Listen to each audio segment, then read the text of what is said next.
তো আমরা মূলত গত যে সেশনটা ছিল ওই সেশনের ধারাবাহিকতায় নতুনভাবে কাজগুলো শুরু করি। হ্যাঁ, গত সেশনে আমাদের মূল বিষয়টা ছিল যে আমরা যদি দীর্ঘমেয়াদী প্ল্যানটা নিতে পারি তাহলে আমাদের অল্প বাজেটেও প্রপার্টি তৈরি করা সম্ভব। কিন্তু আমাদের যেটা ভয় হয় সেটা হচ্ছে যে আমরা যখনই মনে করি একটা ফ্ল্যাট কিনবো তখনই প্রথমে চিন্তা করি 1 কোটি টাকা লাগবে, যে কারণে আমরা ওই 1 কোটি টাকা না হওয়া পর্যন্ত ফ্ল্যাট কেনার স্বপ্নটা শুরু করতে পারি না।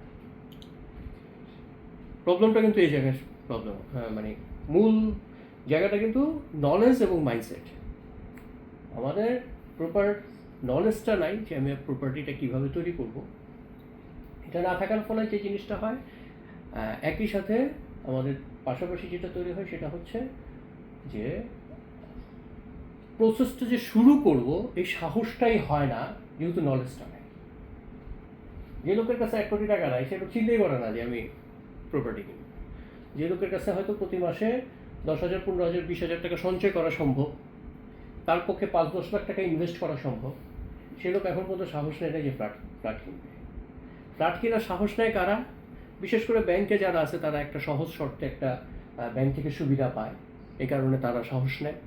পাশাপাশি সাহস নেয় কারা? পাশাপাশি সাহস নেয় যাদের ন্যূনতম একটা সেভিংস অ্যামাউন্ট থাকে, যাদের হয়তো 20 লাখ প্লাস। এর নিচে কিন্তু সচরাচর খুব কম লোকই আছে যারা সাহস নেয় যে আমি এবার একটা ফ্ল্যাট কিনব। তো ফ্ল্যাট কিনতে গেলে প্রসেসটা যদি জেনে আমরা ফ্ল্যাটের মানে কেনার স্বপ্নটা শুরু করি, তাহলে দেখা যায় ফ্ল্যাট কেনার জন্য অনেক সহজেই আমরা ইনভেস্টমেন্ট পারপাস হোক অথবা নিজের জন্য হোক, আমরা কিন্তু ফ্ল্যাট কেনার স্বপ্নটা শুরু করতে পারি। তো সেটার জন্য আসলে কি লাগে, এটার জন্য কি লাগে এটা আমরা গত সেশনে করছি। মোটামুটি আমাদের যদি একটা যে জায়গায় ডেভেলপ হচ্ছে, ভবিষ্যতে হওয়ার সুযোগ আছে, যে জায়গাগুলোতে এখন আন্ডার ডেভেলপ, যেটার এই মুহূর্তে প্রাইস কারো পছন্দ হচ্ছে না কিন্তু ভবিষ্যতে প্রাইস বাড়ার সম্ভাবনা আছে, এই জায়গাগুলোতে যদি আমরা আগে চিন্তা করে বুঝে ইনভেস্ট করে রাখতে পারি তাহলে আমাদের জন্য এই কাজটা খুব ইজি হয়। এখন আমরা তো আসলে প্রপার্টি কেনার জন্য এখানে বসি না, আমরা তো বিক্রি করার উদ্দেশ্যে মানে এখানে একত্রিত হয়েছে। তো বিক্রি করতে গেলে কি লাগে?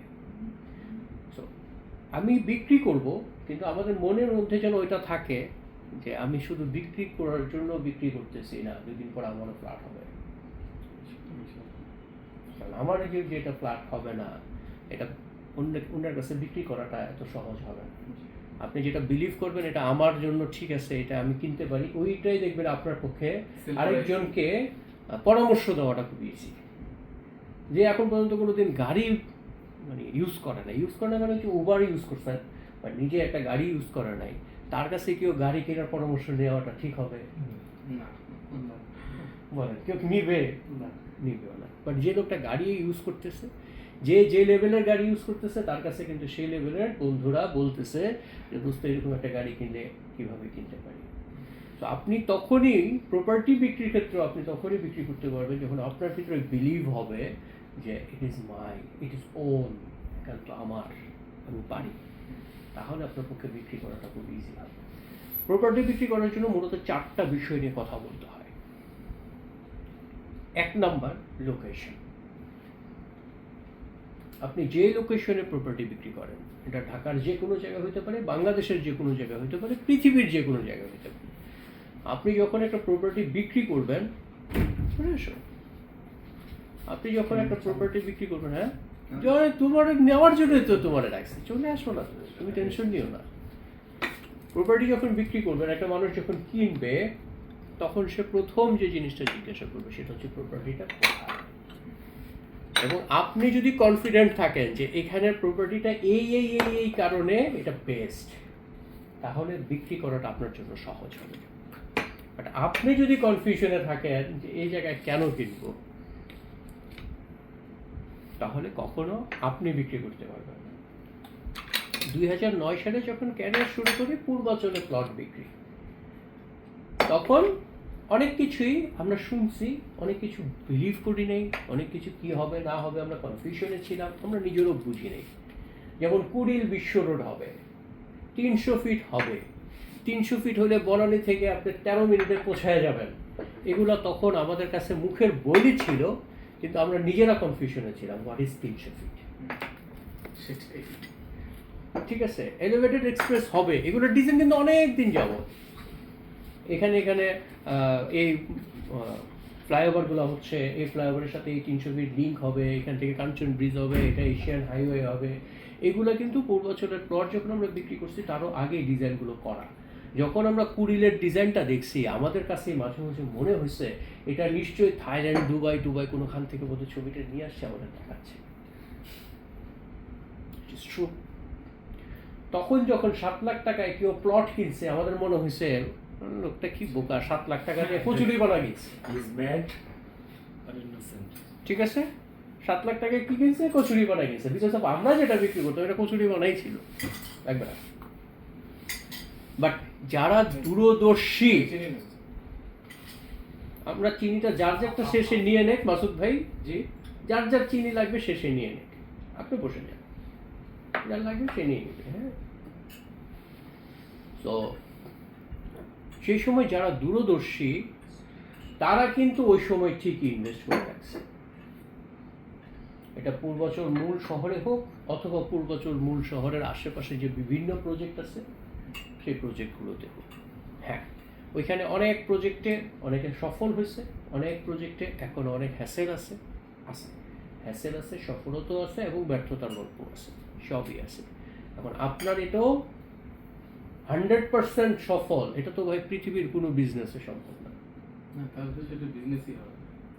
আপনার ইনভেস্টমেন্ট করার আগে আপনার একটুখানি অ্যানালাইসিস থাকবে, আপনার কিছু রিস্ক থাকবে, আপনার কিছু দূরদর্শিতা থাকবে, তাহলেই তো হবে। আপনি অনেক অ্যানালাইসিস করে নামছেন, আমার পর পার্কের ধস খায় নাই, এমন অনেক বিজনেস আছে না, অনেক অ্যানালাইসিস করে নামছে।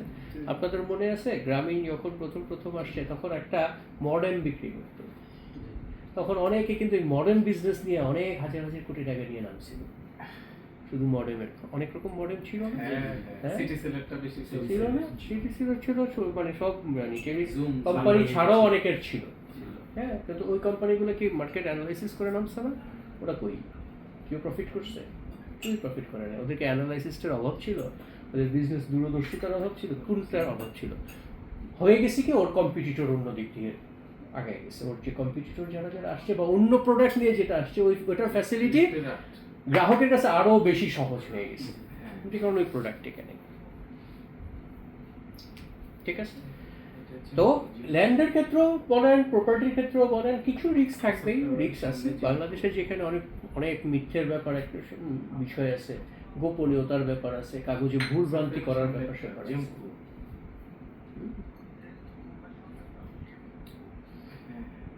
মেডিনোভা হাসপাতালের কথা নিচে উপরে আসুন, এখানেই তো এই জন্য বললাম। তো এই কথাটুকু বললাম এই কারণে যে লোকেশন নিজের বোঝা এবং কাস্টমারকে বুঝাইতে পারাটা হচ্ছে সেলসের প্রথম কাজ। এটা ল্যান্ড বলেন, অ্যাপার্টমেন্ট বলেন, প্রপার্টি যে কোনো সেকশনের প্রপার্টি হতে পারে, মার্কেটের দোকান হতে পারে। একটা মার্কেটের দোকান বেরোতেন, মার্কেটটা ওই মার্কেটে কেন কিনবো এটা আপনাকে বুঝাতে হবে। ওই লোকেশনের কারণে, ওই লোকেশনটাতে মানুষের প্রতিদিন যাতায়াত কেমন হয়, কোন মানুষ এখানে মুভ করে, এটা বুঝাইতে হবে। সেম আপনাকে যদি প্রপার্টির অন্যটা বলেন যে আপনি ল্যান্ড কিনবেন, এই ল্যান্ডের ভবিষ্যৎ কী এটা বুঝাইতে হবে। অ্যাপার্টমেন্ট কিনতে গেলেও কিন্তু তাই, আমি অ্যাপার্টমেন্টটা কেন কিনবো? আপনি আমার ঢাকার থেকে একটু বাইরে যদি চিন্তা করি, আবার আমিনবাজারের দিকে গেলে দেখা যায় অনেক কম দামে জমি পাওয়া যায়, ওইখানে অনেক কম দামে অ্যাপার্টমেন্ট পাওয়া যায়। তো ওইখানে মানুষ তো হুমড়ি খেয়ে কেনার কথা, কিনতেছে না কেন? সবাই কি ওখানে যে কিনতেছে না, কিন্তু এখান থেকে কি বেশি দূরও না। আমরা ঢাকা বলতে কি বুঝি, ওইখান থেকে উত্তরা, এখান থেকে যদি যাত্রাবাড়ি পর্যন্ত নেই, আর ওইদিক থেকে মানে মিরপুর পার হয়ে গাবতলী পর্যন্ত যদি নেই, তো গাবতলী থেকে গেলে আমিনবাজার কত দূর? 15 মিনিট। 15 মিনিটের দূরত্বে যাওয়ার ফলে একটা মানুষ যদি 20 লাখ টাকা কমেও ফ্ল্যাট পায়, তাও কি যাচ্ছে না? তো হুমড়ি খেয়ে পড়তেছে না তো। তো লোকেশনটা আপনাকে ওইভাবেই বুঝাতে হবে যে কিনবে, ফ্ল্যাট কেনার ক্ষেত্রে হোক, জমি কেনার ক্ষেত্রে হোক, কমার্শিয়াল কেনার ক্ষেত্রে হোক। কমার্শিয়াল বলতে এটা অফিস স্পেস হতে পারে, দোকান হতে পারে, শপিং মল হতে পারে, হাসপাতাল হতে পারে, সেবামূলক ব্যাপারগুলো থাকতে পারে, যে কোনো কিছু হতে পারে। তো যাই বিক্রি করেন, সর্বপ্রথম কাস্টমারের কাছে লাগিয়ে লোকেশন, এরপরে বাজেট। যদি অ্যাপার্টমেন্ট, দোকান, কমার্শিয়াল এটার ক্ষেত্রে হয়, তাহলে বাজেটের আগে আসে সাইজ। এটা ল্যান্ডের ক্ষেত্রেও সাইজ আসে, কিন্তু ল্যান্ডের ক্ষেত্রে সাইজটা ওই যে পার কাঠাতে চলে আসে, তো যে কারণে ওটা একটুখানি আগে পরে করা যায়। মানে দ্বিতীয় আপনি ধরতে পারেন সাইজ, কত কাঠা কিনবেন, কত স্কোয়ার ফিটের ফ্ল্যাট নেবেন, কত স্কোয়ার ফিটের দোকান নেবেন, কতটুকু কমার্শিয়াল স্পেস নেবেন, এটা কিন্তু ফার্স্ট রিকোয়ারমেন্ট। এখন একটা লোক 1100 স্কোয়ার ফিটের ফ্ল্যাট কিনতে চায়, তাকে আপনি 2100 স্কোয়ার ফিট দেখালে জীবনে এটা বিক্রি হবে না। 1100 স্কোয়ার ফিট কিনতে চায়, তাকে আপনি 1300 দেখালে হইতেও পারে, 900 দেখালে হইতেও পারে। কিন্তু 1100 চায়, তাকে আপনি 600 দেখালে হবে না। তার 1100 স্কোয়ার ফিট কেনার সামর্থ্য আছে, আমারটা 700 স্কোয়ার ফিট, আমারটা তো চাইলেই কিনতে পারে। কিনবে? কিনবে না। সেম বাজেটে দিলে কিনবে, সেম বাজেটে দিলেও কিনবে না, সেম বাজেটে দিলেও কিনবে না, বিকজ অফ ওর রিকোয়ারমেন্ট হচ্ছে যে 1100 স্কোয়ার ফিট, 1200 স্কোয়ার ফিট। তাকে আপনি 700 স্কোয়ার ফিট দিলে তার রিকোয়ারমেন্ট ফুলফিল হবে না।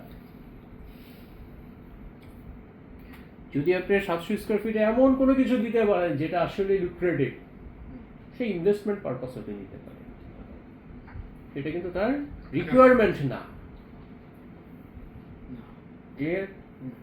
সেম ল্যান্ডের ক্ষেত্রেও যে বোঝে যে 10 কাঠায় কি মজা, তাকে আপনি কম দামে দিয়েও আপনি 3 কাঠা বেচতে পারবেন না তার কাছে। না, আমি 3 কাঠা নিব না, নিলে 10 কাঠাই নিব, কিন্তু তুমি আমাকে দরকার পড়ে আরো 1 মাস পরে দেবো, সুন্দর দেখে একটা ল্যান্ড বের করে দেবো। যে লোক 5 কাঠার মজা বোঝে, সে লোককে আপনি 3 কাঠা বেচতে পারবেন না। 10 কাঠার যে মজা বোঝে, তারকে তো আপনি 3 কাঠা বেচতে পারবেনই না। যে লোক 5 কাঠার মজা বোঝে, সেই লোকের কাছেও আপনি 3 কাঠা বেচতে পারবেন না। তাহলে দুইটা জিনিস কি গেল? একটা হলো লোকেশন, 2 নম্বর হচ্ছে সাইজ, এরপরে আসে বাজেট। এই বাজেটের ব্যাপারটা সব জায়গার ক্ষেত্রে খুব ইম্পর্টেন্ট, একটা ক্রেতার ক্ষেত্রে খুব ইম্পর্টেন্ট। বাট বিক্রেতার কাজে হচ্ছে তার বাজেটটাকে আরেকটু ইনফ্লুয়েন্স করা। হয় না, 700-1000 টাকার ভিতরে শার্ট কিনতে গেছেন, 800 টাকা শার্ট কিনে নিয়ে আসছেন, হয় না? এটা হলো সেলসম্যানের সফলতা। আপনি টার্গেটে নিয়েছেন 2000 টাকার ভিতরে আমি গিফট কিনবো, কারণ গিফটের শোরুমে ঢুকছেন, 2000 টাকার ভিতরে কিন্তু অনেক গিফট আছে, ওইটা আপনার পছন্দ হয় না। আপনার পছন্দ হয় কোনটা? 3200 টাকা, 2800 টাকা, ওইটা দামাদামি করে ভাই 2400-2600-র মধ্যে দেন, হয় না? আমরা মনে করি কি, যে লোকের বাজেট 7000 টাকা, তার কাছে আপনি 4000 টাকার বা 5000 টাকার গিফট বুঝিয়ে দিতে পারবেন, এটা বোকামি, এটা বোকামি। আপনারা দোকানে গেলে প্রথমে শুনবেন, ভাই আপনার বাজেটটা একটু বলেন। বাজেটটা বলার পর ওই বাজেটের নিচে কিন্তু অনেক গিফট আইটেম আছে, সে আপনাকে দেখাবে, কিন্তু এটা তার বিক্রির উদ্দেশ্য না। আপনার বাজেট 5000, সে আপনাকে 5500, 6000, 7000 টাকার জিনিসটা ইনফ্লুয়েন্স করবে। এবং মজার ব্যাপার, আপনার কিন্তু পছন্দ হয় কিন্তু ওইগুলোই। এটা খেয়াল করছেন কখনো? আপনার বাজেট হচ্ছে যে 2000 টাকার শার্ট কেনা বা 2000 টাকার একটা গিফট আইটেম কেনা, আপনার 1200-1300 টাকার জিনিসটা কেন জানি পছন্দ হয় না। আপনার পছন্দ হয় কোনটা?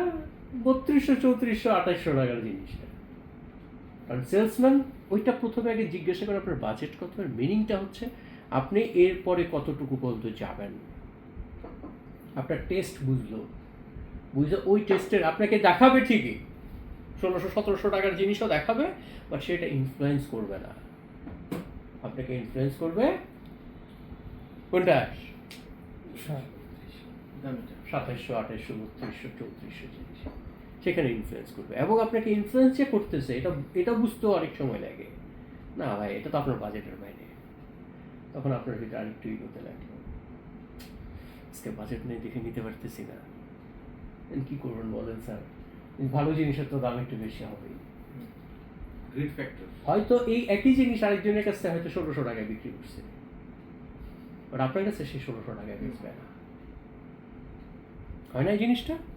জি শিওর। হ্যাঁ, তাহলে এই এই তিনটা জিনিস আপনারা ক্লিয়ার কিনা এটা বলেন, তাহলে আমি চতুর্থ জিনিসে যাব। চতুর্থটা কঠিন নয়, কঠিন এই তিনটা জিনিস, location, size, budget. Size, budget, এই তিনটা জিনিস আপনাকে ক্লিয়ার হইতেই হবে কাস্টমারের সাথে। স্যার লোকেশনের পরে সাইজ নাকি লোকেশনের পরে বাজেট? সাইজ, সাইজ তারপরে বাজেট। বাজেট, তিনটা জিনিস হয় আগে পরে। এটা প্রপার মানে পার্সন টু পার্সন ভ্যারি করে, ক্লায়েন্ট টু ক্লায়েন্ট ভ্যারি করে, প্রোডাক্ট টু প্রোডাক্ট ভ্যারি করে। কখনো প্রোডাক্টের কারণে দেখা যায় যে আগে বাজেট নিয়ে কথা বলে, সাইজ করে। ক্লায়েন্টই তো স্যার বলবে আগে, কোশ্চেন করে। অনেক ক্লায়েন্ট বলবেই না, অনেক ক্লায়েন্ট বলবে না, আপনাকে এটা ইনফ্লুয়েন্স করে। আপনার উপস্থাপনা অনুযায়ী তার ডিমান্ড ক্রিয়েট হবে।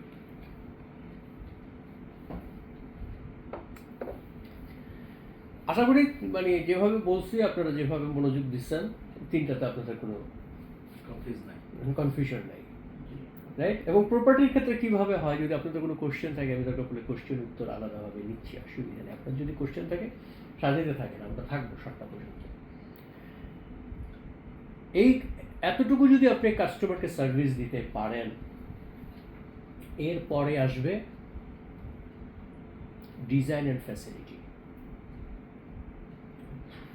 এটা ল্যান্ডের ক্ষেত্রেও ডিজাইন ফ্যাসিলিটি আছে, আমরা মনে করি নাই।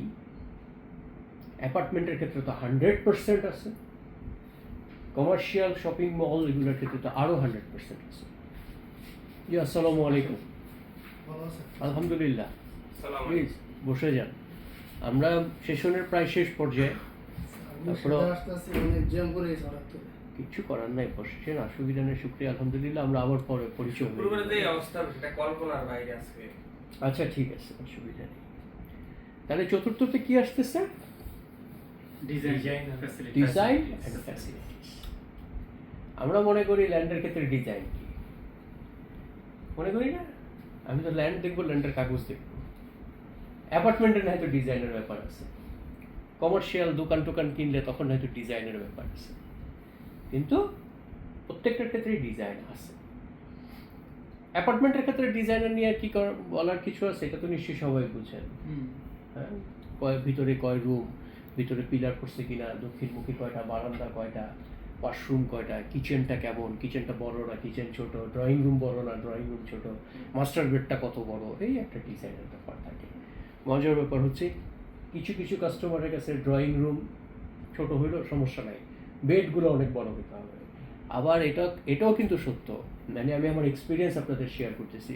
এমনও কাস্টমার পাবেন যার কাছে বেডরুম কিচ্ছু যায় আসে না, আমার ড্রয়িং ডাইনিং, কারণ আমার গেস্ট যারা আসে তারা আমার মাস্টার বেডে ঢুকবে না, তারা তো আমার ড্রয়িং দেখবে, ডাইনিং দেখবে। সো এটাকে কতটুকু লাক্সারিয়াস, হ্যাঁ, তার কাছে মাস্টার বেড কিছু যায় আসে না। কিছু লোক আছে ভাই, আমার বাসায় গেস্ট আসবে, বসবে, খাবে, চলে যাবে, বাট লাইফটা আমার, সারাদিন অফিস টফিস করে এসে মাস্টার বেডে আসবো, আমার বেডটা যেন সেরকম হয়। একই জিনিস কিন্তু আপনি কোন কাস্টমারের কাছে কোনটা উপস্থাপন করতেছেন এটা কিন্তু বুঝতে হবে। যে লোকের কাছে বেডরুমের শান্তিটা খুব ইম্পর্টেন্ট, তার কাছে আপনি যতই ড্রয়িং রুম ডাইনিং রুমের লাক্সারি ব্যাপারটা দেখান, ওর মনে আপনি জায়গা করতে পারবেন না। আর যে লোকটার কাছে শো আপটা অনেক ইম্পর্টেন্ট, তার কাছে মাস্টার বেডে কী আছে ডাজেন্ট ম্যাটার। ওকে, আমার মাস্টার বেডে কি, মাস্টার বেডে আমি থাকবো কতক্ষণ? অনেস্টলি আমরা মাস্টার বেডে থাকি কতক্ষণ? শুধু ঘুমানোর জন্য। আর কি করি, শরীর ভালো লাগতেছে না, একটু শুয়ে থাকি, আর কিছু। টিভিটাও কিন্তু আমরা প্রায় সময় ড্রয়িং রুমে বসিয়ে কিন্তু টিভি দেখি, তাই না? সো এটা গেল অ্যাপার্টমেন্টের ক্ষেত্রে ডিজাইন। দেন ফ্যাসিলিটি আর কি কি আছে? দক্ষিণমুখী এটা একটা ফ্যাসিলিটি, বারান্দাটা ওয়াও একটা বারান্দা, এটা একটা ফ্যাসিলিটি, ফুল হাইট ক্লাস, এটা একটা ফ্যাসিলিটি, ঠিক আছে? উইন্ডোগুলো ওপেন, মানে আপনি উইন্ডো খুললেই ডাইরেক্ট বাতাস ঢুকতেছে, ফ্যাসিলিটি। অনেকে আমরা সবসময় ওয়েস্ট ফেসটাকে অ্যাভয়েড করি, অনেকে মনে করি ওয়েস্ট ফেস এটা ডিসঅ্যাডভান্টেজ, কিন্তু এখন অনেকটাই আমরা ইনফ্লুয়েন্স করি যে স্যার আপনি টাকা থাকলে এসি কিনতে পারবেন, আপনি টাকা থাকলে লাইট কিনতে পারবেন, 3টার জায়গায় 10টা লাইট লাগায় ঘর আলোকিত করে দিতে পারবেন, এসি ঠান্ডা করে দিতে পারবেন, মানে বাতাস বলেন আলো বলেন কিনতে পারবেন, কিন্তু রোদের তাপ কিনতে পারবেন না। এটা কিন্তু এখনো বিক্রি হয় না। এবং বাংলাদেশে ঢাকা শহরের বেশিরভাগ মানুষের যতগুলো রোগ আছে তার রোগগুলোর কারণ হচ্ছে ভিটামিন ডি এর অভাব। সাইনোসাইটিস বলেন, মাইগ্রেন বলেন, যা বলেন, এগুলো তো একটা কমন রোগ। এগুলো কিন্তু সবগুলো কিন্তু রোদের তাপের অভাব। আমরা কিন্তু এটা এখন আমরা যারা সেলসম্যান আমরা এখন এটা ইনফ্লুয়েন্স করি। এছাড়া তো দক্ষিণমুখী ফ্ল্যাট নিচ্ছেন, লাইফে কোনোদিন বারান্দা খুলবেন, বারান্দা যে বসেন কোনোদিন, আপনি দক্ষিণমুখী ফ্ল্যাট দিয়ে কি কোন মুখে সূর্যের আলোটা আসে? আপনি যদি বরঞ্চ ওখান থেকে যদি সূর্যের আলো আসে তাহলে আপনার কাজে লাগবে। আপনি তো এসি ছেড়ে রাখবেন স্যার, মাঝে মধ্যে সূর্যের আলোটা যখন দরকার পড়বে আপনি গ্লাসটা খুলবেন, সূর্যের আলো পাবেন। এখন ডিজাইনেও অনেক চিন্তাভাবনা পরিবর্তন আসতেছে, মানুষের থিঙ্কিংগুলো পরিবর্তন আসতেছে। একটা সময় দক্ষিণমুখী ফ্ল্যাট বাছাটা খুব ইজি ছিল, এখন আমাদের কাছে দক্ষিণমুখী পূর্বমুখীগুলো কোনো মুখী নেই। কারণ আপনি এসির ভিতরে থাকবেন স্যার, দক্ষিণমুখী তো যে বাতাস, উত্তরমুখী তো সেই বাতাস। সো আলটিমেটলি বিভিন্ন সময় পার্সন টু পার্সন ভেরি করে আমরা আসলে কথাগুলো বলি। এটা হচ্ছে অ্যাপার্টমেন্টের ডিজাইন। শপিং মলের ক্ষেত্রেও কিন্তু তাই, কমার্শিয়ালের ক্ষেত্রেও তাই, যেটা ডিজাইনটা কেমন, আমি কী গ্লাস ইউজ করতেছি, টেম্পার গ্লাসে কী পার্থক্য, নর্মাল গ্লাসে কী পার্থক্য, এগুলো আমরা তখন অনেক কিছু বলি। তারপরে সাউন্ড প্রুফের ব্যাপারটা বলি। আমি এখানে একটা অফিস করতেছি, পাশের লোক আরেকটা অফিস করতেছে, আমার এখানের সাউন্ডগুলো ওই অফিসে যাচ্ছে কি না, এটা খুব ইম্পর্টেন্ট তখন হয়ে যায়। দোকানের ক্ষেত্রে ফেসিংটা আমি কি ফ্যাসিলিটি দিচ্ছি। এখন একটা সময় ছিল 4টা 3 দিকে দেয়াল একটা শাটার থাকলে মার্কেট হয়ে গেছে, এখন আর সেই দিন নাই। এখন মানুষ রুচিশীল হয়ে গেছে। আগে এগুলো কিন্তু যত্নের অভাবেই হয়। আপনি যত বেশি যত্ন নেবেন আপনার মার্কেটের ডিজাইনের ক্ষেত্রে, দেখবেন ওই মার্কেটের লোকজন বেশি যায়। বসুন্ধরায় কেউ কেনাকাটা করতে চায় না, তারপরে লক্ষ লক্ষ মানুষ প্রতিদিন ঢুকে আর বের হয়, হ্যাঁ না? তারপরে বের হওয়ার ফাঁকে দিয়েও দেখা যায় যে মানে খালি ঢুকছেন আর বের হইছেন, গল্প করতে ঢুকছেন বের হইছেন, 1-1.5 টাকা নেয়। এটা হয় না? আপনি কিন্তু ডিসিশন নিয়ে গেছেন, আপনি বসুন্ধরায় যাচ্ছেন কেন? এক বন্ধুর সাথে দেখা করতে, কিছু কিনবো না, কিছু খাবো না, শুধু দেখা করতে যাব। তারপরে কি হয়? ঢুকেন, বের হওয়ার সময় নাই, অটোমেটিক এটা কিন্তু। হ্যাঁ, আপনি যদি ওই টেস্ট দেখাইতে পারেন মানুষকে, তাহলে মানুষ কিনবে। এই ফ্যাসিলিটিগুলো দেখাইতে পারেন, তাহলে মানুষ কিনবে। ল্যান্ডের ক্ষেত্রে ফ্যাসিলিটিটা কেমন হয়? আমি কনফিডেন্টলি বলতে পারি, আমরা ধরেন যদি একটু আবাসিক ভাব আছে, ডিজাইন করা যদি কোনো ল্যান্ড প্রজেক্ট হয়, ওইখানে প্রজেক্টের ভিতরে ল্যান্ডের দাম যদি 10 টাকা হয়, আপনি জাস্ট ওই প্রজেক্টের বাইরে যে একটা ল্যান্ড কিনেন, 2 টাকায় না পাইলেও 3 টাকায় পেয়ে যাবেন, 4 টাকায় পেয়ে যাবেন। পার্থক্যটা কি?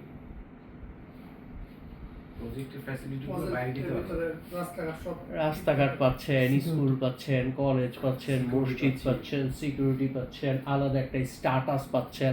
আপনি যেখানে বাড়ি বানাবেন তার পাশের প্লটের মালিক সেখানে গরুর খামার দিবে না, আরেকজন মুরগির খামার দিবে না, ওইখানে মাছ চাষ হবে না।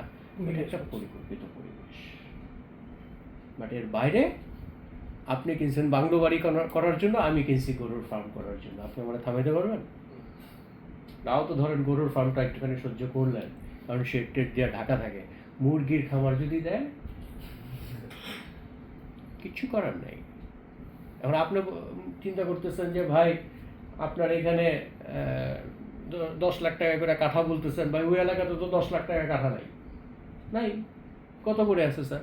ওইটা তো 2 লাখ টাকা করে কাঠা। অফকোর্স 2 লাখ টাকা কাঠা, 3 লাখ টাকা কাঠা। এখন 3 লাখ টাকা কাঠার ভিতরে তো আমার তো 60% চলে যায় রাস্তাঘাটে। ওই টাকাটা কে দিবে? আমার যদি রাস্তাঘাট, স্কুল, কলেজ এগুলোর জন্য যে ফ্যাসিলিটিগুলো আপনি পাচ্ছেন সেটা কে দিবে? এটাও কিন্তু ফ্যাসিলিটি, এটাও কিন্তু একটা ডিজাইন। কে কত চমৎকারভাবে তার সিটিটাকে ডিজাইন করতেছে।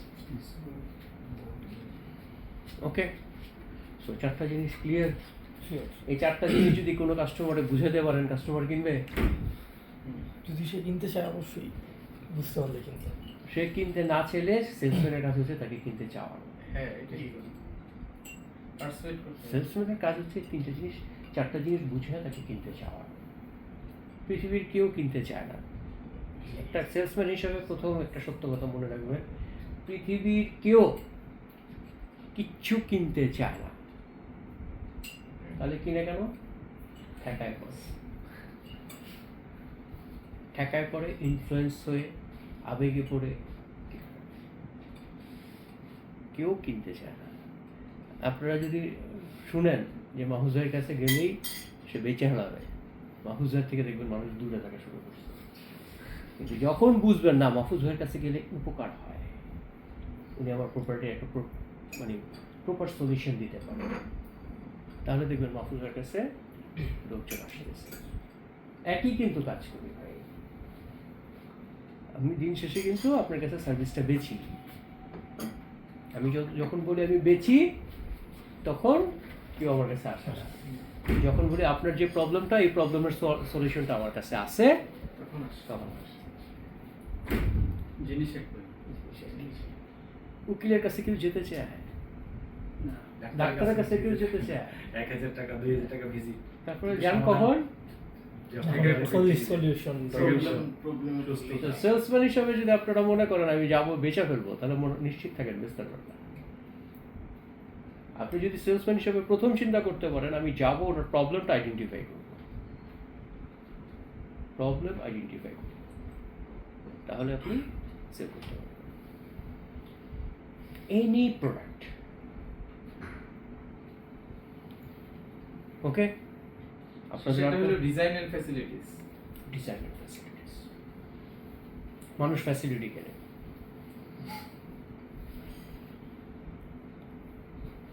ক্লিয়ার? আগামী 31 তারিখ পর্যন্ত আপনাদের যে কন্টেন্টগুলো যাবে এগুলোতে আপনাদের কিচ্ছু বলতে হবে না। এবার আমরা ভিডিওগুলো শেষ করে দিতে পারি। যদি কোশ্চেন থাকে, কোশ্চেন যখন হবে তখন আবার ভিডিওগুলো ওপেন করবো, কারণ আমাদের ভিডিও অনেক বড় হয়, পরে এডিট করতে পারি না। গতবারে ভিডিও হয়ে গেছে 3 GB,